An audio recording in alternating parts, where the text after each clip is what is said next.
वो लोग किधर है?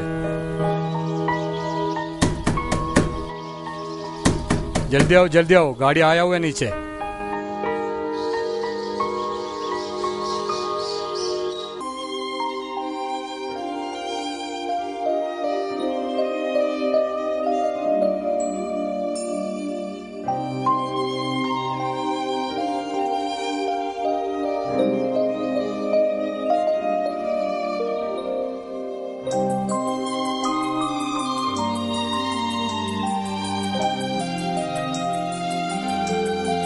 അവൻ ചൂടില്ല, വേഗം പൊക്കോ.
വിഷമിച്ചിരിക്കായിരുന്നു. ദൈവം എന്റെ പ്രാർത്ഥന കേട്ടു.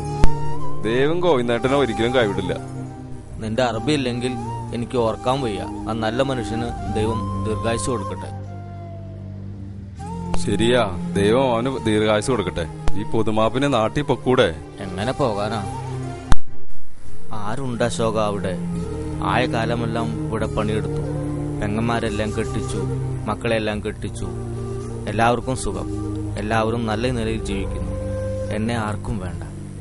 എൻ്റെ ജാനകിക്കുട്ടിയുടെ കാലശേഷം ഒരിറ്റു സ്നേഹം എനിക്ക് എൻ്റെ കുടുംബത്തിൽ നിന്ന് കിട്ടിയിട്ടില്ല. നമ്മുടെ തണൽ നമ്മുടെ ഭാര്യയാണ്. അവരില്ലെങ്കിൽ നമ്മൾക്ക് ഒന്നുമില്ല അശോക, ഒന്നും. എല്ലാം ശരിയാവും ഗോവിന്ദേട്ടാ, എല്ലാം. മക്കളൊക്കെ എന്റെ ജനന തീയതിയുടെ അന്നൊന്ന് വിളിക്കും. എവിടെ നിന്ന് കിട്ടിയതാണാവോ ആ തീയതി? എന്താ അശോക? വിഷമിക്കണ്ട ഗോവിന്ദേട്ടാ, എല്ലാം വിധിയാണ്. ഞാൻ എന്ത് പറയാനാ? എല്ലാം കർമ്മഫലം, അല്ലാതെ എന്ത് പറയാൻ. കഴിഞ്ഞു അശോക. എന്റെ ജന്മത്തിലെ എല്ലാ ബന്ധങ്ങളുടെ കെട്ടുപാടുകളും, ഈ ജന്മത്തിലെ എല്ലാ ബന്ധങ്ങളും അവസാനിച്ചു. എത്രയും വേഗം ദൈവം എന്നെ അങ്ങ് വിളിച്ചാ മതി. ഓരോ നിമിഷവും അതുമാത്രമാണ് എന്റെ പ്രാർത്ഥന. എന്ത് പറഞ്ഞാ ഞാൻ ഗോവിന്ദേട്ടാ നിങ്ങളെ സമാധാനിപ്പിക്കുക? എനിക്ക് ഡ്യൂട്ടിക്ക് പോകേണ്ട സമയമായി. എന്നാ പോട്ടെ, ഞാൻ വൈകിട്ട് വരാം. നിന്റെ അറബിയോട് എന്റെ സലാം പറയണം. പറയാം.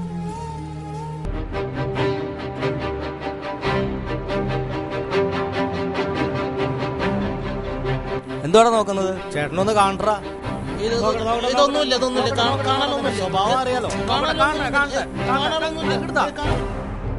കൊള്ളാം കൊള്ളാം, പ്രായപൂർത്തിയായി.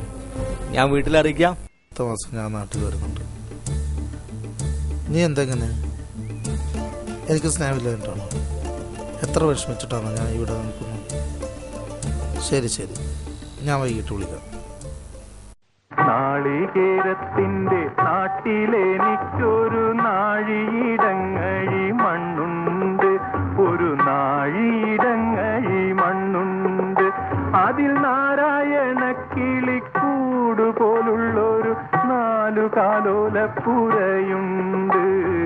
നാളികേരത്തിന്റെ നാട്ടിലെനിക്കൊരു നാഴിയിടങ്ങഴി മണ്ണുണ്ട്, ഒരു നാഴിയിടങ്ങഴി മണ്ണുണ്ട്.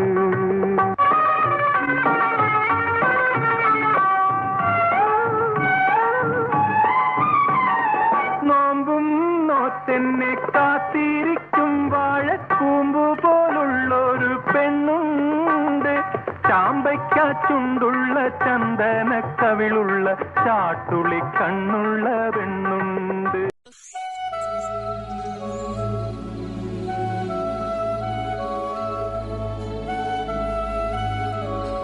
എന്നാ പിടിക്ക്. എത്ര നേരമായി തുടങ്ങിയിട്ട് ഈ പെണ്ണിന്റെ ഫോട്ടോ നോക്കല്? നിനക്കൊന്ന് നിർത്തിക്കൂടെ?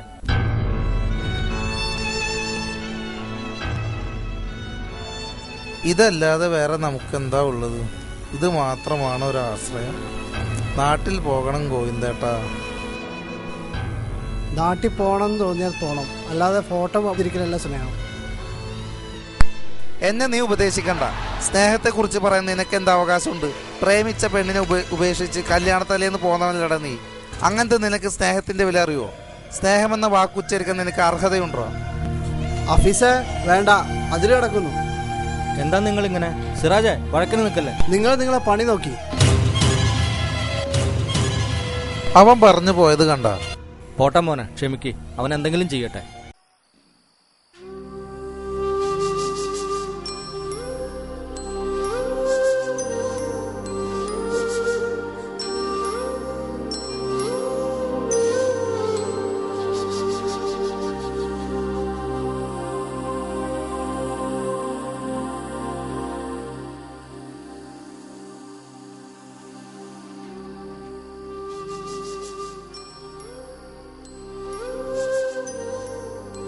ഇല്ല, ഞാൻ അങ്ങോട്ട് പോയിക്കൊണ്ടിരിക്കുകയാണ്. അവരറിഞ്ഞിട്ടില്ല എന്ന് തോന്നുന്നു. റഹീമേ മോനെ, ഇവിടെ വാ. എന്താ ശോക പ്രശ്നം? എന്തു പറ്റി? എന്താ നിന്റെ മുഖമല്ലാതിരിക്കുന്നത്? ന്യൂസ് കണ്ടില്ലേ? ഇവിടുത്തെ കേബിൾ കട്ടായിട്ട് 3 ദിവസമായി. എന്താ പ്രശ്നം? ഞങ്ങളൊന്നും അറിഞ്ഞിട്ടില്ല. ടെൻഷൻ അടിപ്പിക്കാതെ കാര്യം പറ. ഒന്ന് വന്നേ. നീ കാര്യം പറ. റഹീമിന്റെ ഒപ്പം ബഹറിൽ വെച്ച് മരിച്ചു. പറയാൻ വിഷമിച്ചിട്ട് ഞാൻ പറയാതിരിക്കുകയായിരുന്നു. ടിവിയിൽ കണ്ടിട്ട് ഷാഹിദ് വിളിച്ചു പറഞ്ഞു. എന്താ ഞാനീ കേക്കണ?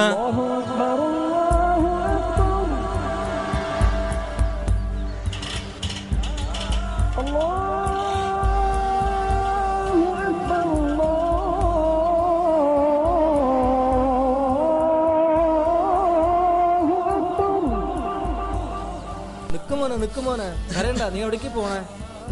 നിക്ക് മോനെ.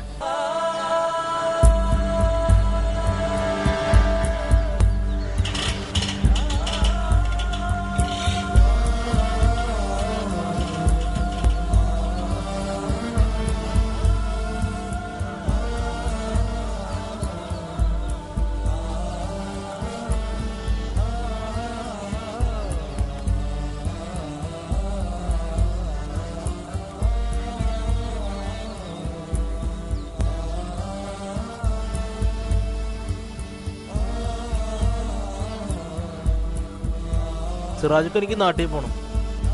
പറ്റും നോക്കട്ടെ. വിസ അടിക്കാൻ കുറച്ച് ദിവസമല്ലേ ഉള്ളൂ. പോകുന്നതിനെ കുറിച്ച് നീ ചിന്തിക്കണ്ട. നിന്റെ ഉപ്പാക്ക് വേണ്ടി എന്തെല്ലാം ചെയ്യണോ അതെല്ലാം നമുക്ക് ഇവിടെ ചെയ്യാം. നീ ടെൻഷൻ അടിക്കണ്ട. സമാധാനമായിരിക്കും. നീ എന്തായാലും വീട്ടിലേക്ക് ഒന്ന് വിളിക്കും. ഞാൻ വീട്ടിലേക്ക് വിളിച്ചിട്ട് ഉമ്മയുടെ കരച്ചെനിക്ക് സഹിക്കുന്നില്ല. ഞാൻ എന്ത് പറഞ്ഞിട്ട് അവരെ സമാധാനിപ്പിക്കുക? ഈ പ്രാവശ്യം പെരുന്നാളിനെ ഒരുമിച്ച് കാണാന്ന് പറഞ്ഞാണ്. ഞാൻ എന്താ ചെയ്യ? എന്നെ കൊണ്ട് സഹിക്കണില്ല. ഇങ്ങനെ വിഷമിക്കാതെ ഒന്ന് സമാധാനിക്കേ. ഗോവിന്ദേട്ടാ, പുറത്തേക്ക് ഇവനെ കൊണ്ടുവരുന്ന സമാധാനിപ്പിക്കും. വിഷമിക്കാതിരിക്കേ.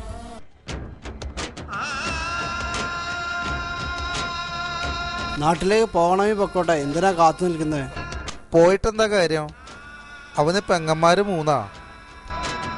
മരിച്ചവർ മരിച്ചു പോയില്ലേ? അന്തോസ്പാദിൽ വരുന്നുണ്ട്. ഞാൻ അപ്പുറത്തുണ്ട്. എനിക്കാളെ ഉപദേശം ഒന്നും കേൾക്കണ്ട.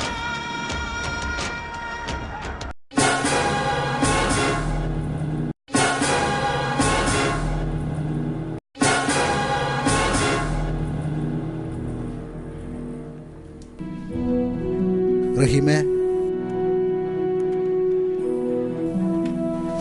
വേണ്ട, അവിടെ ഇരുന്നോ. അവിടെ ഇരിക്കെ. വിഷമിക്കണ്ട. ഇതാണ് ഗൾഫ്. ഇത് നിന്റെ മാത്രം വിധിയല്ല, ഓരോ ഗൾഫുകാരൻ്റെയും വിധിയാണ്. ഇവിടെ വന്നവർക്ക് നാട്ടിലെ പോലെ ജനനവും മരണവും ഉത്സവങ്ങളും വിശേഷങ്ങളുമില്ല. എന്തിനു വിഷമിക്കണം? എന്തിനു കരയണം? ഇത് നമ്മൾ തിരഞ്ഞെടുത്ത വിധിയാണ്, അനിവാര്യമായ വിധി. ഇതനുഭവിക്കാൻ നമ്മൾ ബാധ്യസ്ഥരാണ്. ഗൾഫുകാരന് ഉത്സവങ്ങളില്ല, ആഘോഷങ്ങളില്ല, ജനനവും മരണവുമില്ല. കരഞ്ഞു തീർക്കുക. അത് കർമ്മഫലം അനുഭവിച്ചേ തീരൂ. ഒരു വർഷം കൊണ്ട് ചിലപ്പോൾ നാട്ടിൽ 10 വർഷം നിന്നാൽ ഉണ്ടാക്കാവുന്ന സമ്പത്തുണ്ടാക്കാം. പക്ഷേ നാട്ടിൽ 10 വർഷം കൊണ്ട് നമ്മുടെ ശരീരത്തിൽ ഉണ്ടാക്കാവുന്ന അസുഖങ്ങൾ ഒരു വർഷത്തിനുള്ളിൽ നമ്മുടെ ശരീരത്തെ കീഴ്പ്പെടുത്തും. നമ്മൾ ഇവിടെ യൗവനം ഹോമിക്കുന്നു. എന്തിന്? അനിവാര്യമായ മരണം നമ്മെ കാത്തു നിൽക്കുന്നുണ്ട്. അതാരും മറക്കണ്ട. ഭാര്യ, മക്കൾ, അവർക്ക് നിങ്ങൾ എന്തു കൊടുക്കുന്നു ആലോചിച്ചിട്ടുണ്ടോ? മക്കൾക്ക് സ്നേഹം പിതാവിൻ്റെയും മാതാവിൻ്റെയും ചൂടാണ്, ചിരിയാണ്, കളിയാണ്. ഭാര്യയ്ക്ക് സ്നേഹം പണമല്ല, യൗവനവും ചോരയും നീരുമുള്ളവരാണ് അവരും നിങ്ങളും. അത് മറക്കണ്ട. മാതാവിനും പിതാവിനും സ്നേഹം വയസ്സാകുമ്പോൾ ഒരു കൈത്താങ്ങാണ്. പ്രായമാകുമ്പോൾ അവരാഗ്രഹിക്കുന്നത് മക്കളുടെ സാമീപ്യമാണ്. അതവരുടെ പ്രതീക്ഷയാണ്, അതവരുടെ ആശ്വാസമാണ്. ഓരോ മാതാപിതാക്കളും ആഗ്രഹിക്കുന്ന വിശ്വാസമാണ്. മറക്കണ്ട. എനിക്ക് നിങ്ങളോട് ഒന്നേ പറയാനുള്ളൂ, നമ്മുടെ മരണം അനിവാര്യമാണ്. നാട്ടിൽ പോകാൻ ഞാൻ നിങ്ങളോട് പറയില്ല. പക്ഷേ നിങ്ങൾ എന്തിന് ജീവിക്കുന്നു എന്ന് നിങ്ങൾ ആലോചിക്കണം. ദൈവം നമുക്ക് ജന്മം തന്നത് എന്തിന് എന്ന് ആലോചിക്കണം. ഈ ജീവിതത്തിൽ നിങ്ങൾ എന്ത് നേടി എന്ന് നിങ്ങൾ ആലോചിക്കണം. ലൈംഗിക ജീവിതം എത്ര നിങ്ങൾക്ക് കിട്ടിയിട്ടുണ്ട് എന്ന് നിങ്ങൾ ആലോചിക്കണം. സ്വന്തം മക്കളെ അടുത്തിരുത്തി എത്ര സ്നേഹിച്ചിട്ടുണ്ട് എന്ന് നിങ്ങൾ ആലോചിക്കണം. വളർത്തി വലുതാക്കിയ മാതാപിതാക്കൾക്ക് നിങ്ങൾ വാർദ്ധക്യത്തിൽ ഒരു തണലായിട്ടുണ്ടോ, ഒരു താങ്ങായിട്ടുണ്ടോ എന്ന് ചിന്തിക്കണം. സർവോപരി നിങ്ങൾ ജീവിതം ജീവിച്ചിട്ടുണ്ടോ എന്ന് ആലോചിക്കണം. മറക്കണ്ട. ഇരുന്ന് ചിന്തിക്കുക, ഗഹനമായി ചിന്തിക്കുക. എന്തിനാണ് ഈ ജീവിതമെന്ന്.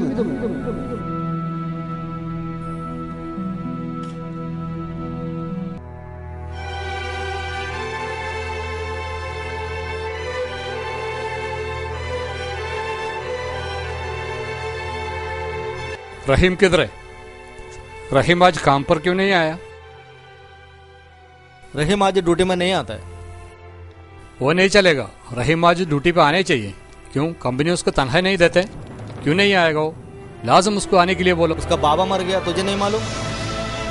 तुम एक इंसान नहीं है? मेरे को भी दुख है, उसका बाप मर गया, लेकिन मैं क्या करूं? कंपनी उसको बुलाया हुआ है, काम पर आना पड़ेगा। टाइम नहीं है, जल्दी जल्दी जल्दी आ जा। വേണ്ട പോയിച്ചേട്ടാ, ഞാൻ പോയിക്കോളാം. ഞാൻ ജോലിക്ക് പോയിക്കോളാം. വേണ്ട പോനെ, നീ ഇന്ന് പോകണ്ട. ഇവര് പറയുന്നത് നോക്കണ്ട.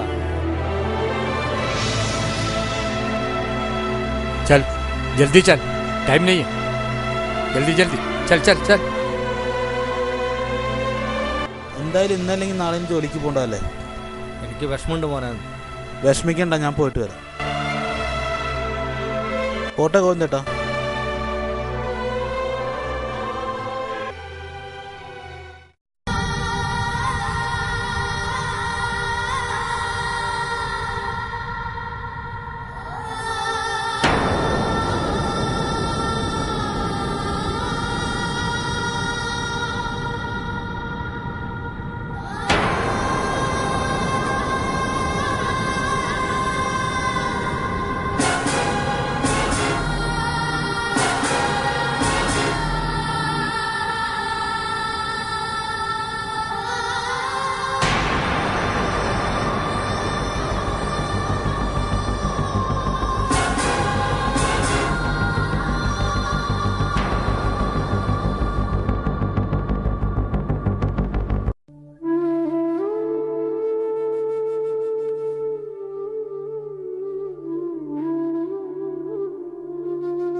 എന്തൊരു നിൽപ്പാണിത്? നീ എപ്പോഴാ വന്നേ? ഇക്കാക്ക് വീട്ടിലേക്കൊന്ന് വിളിച്ചൂടെ? എത്ര നാളായി വീട്ടിലേക്ക് വിളിച്ചിട്ട്. ഉമ്മാടെ ഉപ്പാടെ വിഷമം ഇക്ക മനസ്സിലാക്കുന്നുണ്ടാ? ഇക്ക എന്താ ഇങ്ങനെ? പണിസ്ഥലത്ത് വഴക്ക്, സ്നേഹിതന്മാരോട് വഴക്ക്, ഇങ്ങനെ ആയ എങ്ങനെയൊക്കെ ജീവിക്കുക? ഇക്കാന്റെ കാര്യം ആലോചിക്കുമ്പോ എനിക്ക് സങ്കടാവുന്നു. എപ്പോഴെങ്കിലും ഉമ്മാക്കെങ്കിലും ഒന്ന് വിളിച്ചൂടെ? എവിടേക്കാണ് ഇക്കാടെ ഈ പോക്ക്? ഇക്ക എന്തേലും ഒന്ന് പറയേ. നീ പൊക്കോ, ടെൻഷൻ ആവണ്ട, ഞാൻ വീട്ടിലേക്ക് വിളിച്ചോളാം. ഇക്കാനെ സ്നേഹിക്കുന്ന ഒരുപാട് പേരുണ്ട്, ഇക്ക അത് മറക്കരുത്. ഇക്കാടെ ഇപ്പോഴത്തെ പ്രവൃത്തി കണ്ട് ഒന്ന് പോടാ അവിടുന്ന്. എന്താ നിനക്ക് അങ്ങനെ തോന്നാൻ? ഇത് എന്റെ അഭിപ്രായമല്ല, ഇവിടുത്തെ എല്ലാ ആൾക്കാരുടെയും വിശ്വാസമാണ്. ആന്ത്രസ്പാതിരി വന്നാൽ ഒരു ദുരന്തം ഉറപ്പാണ്. അതൊക്കെ ഒരു അന്ധവിശ്വാസമാണ്. അന്ധവിശ്വാസമല്ല, ഒരുപാട് പേർക്ക് അനുഭവമുണ്ട്. അതുകൊണ്ട് തന്നെയാണ് അയാളെ മലയാളികൾ ഭയക്കുന്നത്. എനിക്കൊന്നും മനസ്സിലാവുന്നില്ല. ഒരാൾ റൂമിൽ വന്ന് ദുരന്തവും മരണവും എന്തെങ്കിലും ആവട്ടെ. കള്ളിയങ്കാട്ട് നീലിയുടെ യക്ഷിക്കഥ പോലെ. അത് കള്ളിയൻകാട്ട് നീലിയുടെ കഥയാണ്. ഇത് അനുഭവമാണ്. അനുഭവസ്ഥർ ഒരുപാട് പേരുണ്ട് ഇവിടെ. എനിക്ക് അയാളെ ഭയമാണ്. നമ്മൾ അയാളെ അംഗീകരിക്കുകയോ നിഷേധിക്കുകയോ വേണ്ട. എന്തേലും ആവട്ടെ, നീ ഇത് ആരോടും പറയണ്ട. സൂക്ഷിച്ചോ അയാളെ. ഈ ചാനലൊന്ന് മാറ്റി കുറെ നേരമായല്ലോ. എന്താ ഓഫീസിന്റെ മുഖത്തൊരു വിഷമം? പെണ്ണ് ഫോൺ എടുക്കുന്നില്ല. രാവിലെ മുതൽ വിളിക്കാൻ തുടങ്ങിയതാ, ഇപ്പൊ സ്വിച്ച് ഓഫാ. തറവാട്ടിലേക്ക് വിളിച്ചു ചോദിക്കാന്ന് വിചാരിച്ചാല് കുറച്ച് അകലെയാണ് എന്റെ പുതിയ വീട്. വീടിന്റെ അടുത്താ കോന്തൻ വീട് വെച്ചിരിക്കും. വേണ്ട സിറാജ, നീ എന്തായി പറയണത്? വേണ്ട, ഞാനൊന്നും പറയുന്നില്ല.